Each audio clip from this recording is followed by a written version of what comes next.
श्री देवी महात्म्य कथा अध्याय 10 शुंभवध। तप्त सुवर्णाप्रमाणे जिची शरीरकांती आहे, सूर्य, चंद्र आणि अग्नी हे जिचे 3 नेत्र आहेत, जिने आपल्या सुंदर हातात धनुष्यबाण, अंकुश, पाश, शूळ धारण केले आहे, जिने मस्तकावर अर्धचंद्र धारण केला आहे, त्या शिवशक्ती स्वरूप भगवती कामेश्वरीचे मी हृदयात चिंतन करीतो। श्री गणेशाय नमः। श्री देवे नमः। हे भवानी देवी, तुला माझा नमस्कार असो।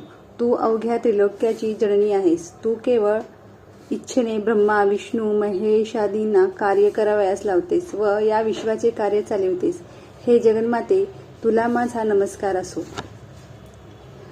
पूर्वीच्या अध्यायात श्री महासरस्वतीचे आख्यान सांगितले, निशुंभ दैत्याच्या वधाची कथा सांगितली। कमल पुष्पावर भ्रमर जसा लुब्ध होतो त्याप्रमाणे श्रोते हो, आता पुढील इतिहास शांत चित्ताने ऐका।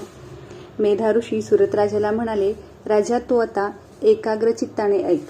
आपला प्राणप्रिय भाऊ निशुंभ युद्धात मारला गेला हे समजताच व दैत्याचा पूर्ण विध्वंस झाल्याचे कळताच शुंभ दैत्य अत्यंत क्रुद्ध झाला। तो देवीला म्हणाला, हे दुष्टदुर्गे, तुला स्वतःच्या सामर्थ्याचा मोठा गर्व झालेला दिसतो आहे। तू इतरांच्या मदतीने युद्ध करते आहेस, हे योग्य नाही। देवी म्हणाले, अरे दुष्टा, मी एकटीच आहे। या जगात माझ्याशिवाय दुसरे काहीही नाही। या सर्व शक्ती माझ्याच विभूती आहेत, म्हणून यांनी माझ्यात प्रवेश केला आहे। देवीने असे सांगितले असता ब्राह्मणी इत्यादी सर्व शक्ती देवीने अंबिकेच्या शरीरात प्रवेश केला। त्यावेळी फक्त अंबिका देवीच दिसत होती।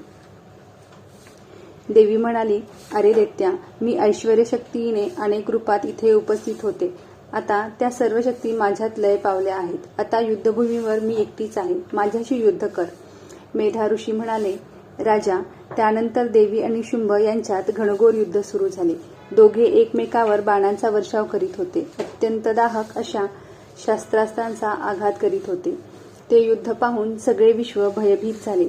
देवीने सोडलेली अनेक दिव्य अस्त्रे शुंभाने आपल्या निवारक अस्त्रांनी तोडून टाकली। त्याचप्रमाणे शुंभाने सोडलेली भयंकर अस्त्रे देवीने नुसत्या हुंकाराने नष्ट केली। शुंभाने असंख्य बाणाने देवीला झाकून टाकले। तेव्हा क्रुद्ध झालेल्या देवीने बाण मारून शुंभाचे धनुष्य तोडून टाकले। धनुष्य तुटून पडता शुंभाने हातात शक्ती घेतली, पण देवीने आपल्या चक्राने त्या शक्तीचे तुकडे तुकडे केले। मग शुंभाने 100 चंद्र सूर्य कोरलेले तेजस्वी ढाल व तलवार घेऊन देवीवर हल्ला केला। तेव्हा देवीने आपल्या तीक्ष्ण बाणाने शुंभाची ढाल तलवार तोडून टाकली। खवळलेल्या देवीने शुंभाचा रथ मोडून टाकला। घोडे आणि सारथी यांना ठार मारले। क्रुद्ध झालेल्या शुंभाने मोठी गदा घेऊन देवीच्या दोन्ही भुजांच्या मध्यभागी प्रहार केला, पण देवीनं तो प्रहार चुकवून खड्गाने शुंभाचा उजवा हात शस्त्रासह तोडला। शुंभाने देवीच्या छातीवर जोराने ठोसा मारला, तेव्हा देवीने त्याच्या छातीवर जोराने ठोसा मारून त्याला जमिनीवर पाडले। तशाही स्थितीत शुंभ उठून उभा राहिला। त्याने देवीला पकडून आकाशात झेप घेतली। देवी आणि शुंभ यांचे आकाशात युद्ध सुरू झाले। त्यावेळी ऋषीमुनी सिद्धादी देवगण देवीचा विजय व्हावा अशी मनोमन प्रार्थना करीत होते। देवीने आता निकराचे युद्ध सुरू केले। तिने शुंभाला पकडून आकाशात गरागरा फिरवले, मग त्याचे पाय पकडून भिंगरीसारखे घुमवून जमिनीवर फेकले। त्यावेळी पृथ्वीचा थरकाप उडाला। धरणीकंप होतो आहे की काय असे वाटू लागले। सगळीकडे हाहाकार झाला। सप्तसमुद्र, सप्तद्वीपे कंप पावली, पर्वत डळमळू लागले।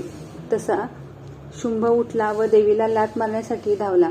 तेव्हा देवीने खड्गाचा प्रहार करून त्याचे दोन्ही पाय तोडून टाकले। तो सरपटत देवीकडे येऊ लागला, तेव्हा देवीने खड्गाने त्याचे मस्तक तोडले। त्यातून धबधबा रक्त वाहू लागले। तो पर्वतप्राय शुंभ दैत्य ठार झाला। शुंभ दैत्याचा वध होताच सर्व विश्व शांत झाले, आकाश स्वच्छ झाले। पूर्वी उल्कापात, मेघ उत्पात होत होते, ते सर्व शांत झाले। शुंभाचा वध झाल्याने त्रिलोक्यात आनंदित झाले। देवाचा आनंद गगनात मावेना। देवांनी आकाशातून देवीवर पुष्पवृष्टी सुरू केली। सर्व ऋषीमुनी आनंदाने देवीचे स्तवन करू लागले। जयवाद्ये घुमू लागली। गंधर्वांनी गायन सुरू केले। अप्सरा नृत्य करू लागल्या। मंद सुगंधित वारा वाहू लागला। अग्नी शांत होऊन यज्ञकुंडात प्रकाशू लागला। नद्या स्वच्छ पाण्याने वाहू लागल्या। सूर्य तेजाने चमकू लागला। शुंभाचा वध झाल्याने चराचर सृष्टीला खूप खूप आनंद झाला। आता पुढील अध्यायात नारायणी स्तुतीचे निरूपण केले जाईल। हे महासरस्वतीचे आख्यान जे भक्तिभावाने श्रवण पठण करतील त्यांचे सगळे मनोरथ सिद्धीला जातील. युद्धात विजय मिळेल, शत्रूंचा पराभव होईल, देवी महात्म्याच्या पठणाने सर्व दुःखांचा नाश होईल असे स्वतः वेदव्यासांनीच सांगितले आहे. म्हणून ते सत्य आहे. हे श्री अंबिके देवी, मी तुला पुन्हा पुन्हा नमस्कार करीतो. श्री मार्कंडेय पुराणाच्या सवर्णिकीय मन्वंतरातील देवी महात्म्यातील शुंभवध नावाचा 10वा अध्याय समाप्त. श्री जगदंबा अर्पणामस्तु. शुभम भवतु.